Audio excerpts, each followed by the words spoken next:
Moi je parle de moi, Wallahi, je ne connais pas quelqu'un qui était aussi fanatique, radical dans le wahhabiyya. Wallahi, pour moi, celui qui préfère utiliser les dentifrices, la brosse à dents, au lieu d'utiliser siwak, pour moi, il était apostat, kafir. Je vous parle d'une vérité. Allah Ta'ala, il était moi. Wallahi, j'étais quelqu'un très radical dans le wahhabiyya. Très radical dans le wahhabiyya. Je me rappelle quand j'avais je sais pas combien, 14 ans, 13 ans, quelque chose. Wallahi, je marchais avec un pantalon qui a 3 doigts en dessous de mes genoux. C'est-à-dire la sunna exacte d'après la vision wahhabite. Pas au milieu de tibia. 4 doigts, exactement. Et j'assistais au cours comme ça. Et le professeur parle de quelque chose, je me lève. Pour moi, pour que le nom d'Allah Ta'ala soit élevé. Etc., etc. Mais, une fois, tu te mets en question et tu révises ce que tu es en train de dire, penser, etc. Là, je pense, avec une sincérité, tu reviens à Allah Ta'ala. Wallah, tu reviens à Allah Ta'ala. Il n'y a aucune chose de positif d'être wahhabite. Wallah, il n'y a aucune chose. Ni dans ta relation avec Allah. Wallahi, dans le wahhabiyya, Allah Ta'ala, il est témoin. Wallahi, je n'ai jamais lâché une larme pour Allah Ta'ala pendant les 9 années dans le wahhabiyya. Wallahi, Allah Ta'ala, il est témoin. Je me rappelle pas. Le wahhabiyya, c'est une religion dure. Wallahi, je n'ai jamais vu une religion aussi dure que le wahhabiyya. C'est une religion sèche. Dure, elle est stérile. C'est quoi le wahhabiyya? C'est juste critiquer. Et le fanatisme, même pas dans son contexte. C'est vraiment les apparences. C'est vraiment les apparences. Wallah, je connais beaucoup de monde qui étaient wahhabiyya, ils ont délaissé la religion complètement. Et beaucoup de monde. Cela signifie une chose, il signifie que le wahhabiyya, ce n'est pas là où on trouve la foi et la tranquillité, la sérénité. Et je vous dis, même en Arabie Saoudite, des statistiques. Même l'Occident, il est à l'abri de ces statistiques. Comment on peut interpréter ça? Wallahi, il faut revenir à Allah Ta'ala. Mettez Allah Ta'ala entre vos yeux et lisez, et étudiez, et cherchez. Pourquoi le wahhabiyya nous dit qu'il ne faut pas lire les autres livres? Le livre des égarés, Shubha.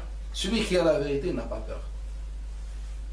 Celui qui a la vérité, il n'a pas peur. C'est la vérité. C'est pas le prophète sallallahu alayhi wa sallam, il demande aux compagnons d'apprendre la langue des Juifs. Il n'avait pas peur. Quand tu apprends la langue des Juifs, où il y a utilisé leur écrit, parler, tout ça. Vous allez me dire qu'Omar ibn Khattab, il avait un manuscrit dans sa main sur l'ancien. Non, c'était dans un contexte. Tu as le prophète sallallahu avec toi. Tu n'as pas besoin de ça. Tu veux ce qui est prescrit dans les anciens écrits, le prophète, il te le dit directement sans passer par des feuilles, ni rien du tout, direct. Même si Moussa il est vivant, il te suit. Et c'est pour ça que les compagnons, la grande majorité des compagnons sont dirigés vers les anciens écrits, Abdullah ibn Abbas, Abdullah ibn Omar, etc. Prenez n'importe quelle histoire de tafsir, vous trouvez que c'est les compagnons qui rapportent ce que les anciens écrits, les anciens chrétiens et juifs, tout ça, ce qu'ils ont dit. C'est bien rapporté par des compagnons. Mais on n'a pas peur, c'est ça la vérité. Là, il y a on ne peut pas couvrir le soleil par, je ne sais pas, un filtre ou autre chose. Soleil, toujours éclair. On ne peut pas le couvrir par quelque chose. C'est ça la religion. Pourquoi il nous empêche de lire? Tout simplement, il faut préserver la foi, car elle est tellement fragile. Elle est tellement fragile. Pourquoi ils n'acceptent pas le débat? Ils trouvent des excuses. C'est pas utile de faire de débat avec Ahl al-Bida.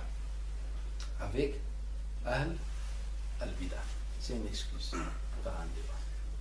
Est-ce que ça faisait le débat? Les compagnons même entre eux dans des sujets de scientifiques? Non, mais il y avait un débat, des échanges. C'est quoi qui fait mal? Wallahi, Al-Wahhabiyya, je n'ai jamais vu quelque chose de positif dans le Wahhabiyya. Wallah, et même dans l'apprentissage de la science, dans le Wahhabiyya, ce n'est pas un apprentissage. Quel farash il mabfout. Al-Farash. Comment il se nourrit le farash, les papillons? Une goutte d'une feuille, d'une fleur, après une autre goutte d'une autre fleur, et comme ça. Quel farash il mabfout. Ce n'est pas une science fondée. C'est vraiment, on a des informations à gauche, à droite, et ils formulent de ça, et après ils font part aux autres, al-kitab, al-sunnah, femme, al-sunnah, etc., le prophète a dit, etc. Wallah, ils n'ont aucune maîtrise derrière. Sans aucune maîtrise derrière. Faites une comparaison entre le Wahhabiyya et la clémence de Salaf Saleh. La clémence, divergence des avis. Même si je ne suis pas d'accord avec toi, mais regardez, il nous parle juste du vibreur. Au final, il nous dit c'est shirk et la division et l'Ummah va se diviser. Faites une comparaison.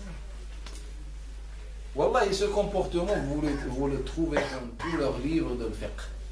Chaque fois, le fiqh, c'est ça.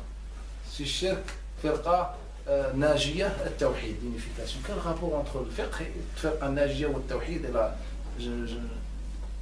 Faites la différence, il faut que le musulman soit intelligent. Maintenant, c'est l'ordre de l'intelligence. Nabi sallallahu alayhi wa sallam dit al-mu'min kayyis fatin kayasa, la raison. Mais le mu'min, il est très intelligent et bienveillant, fatin. Il ne peut pas manipuler un musulman.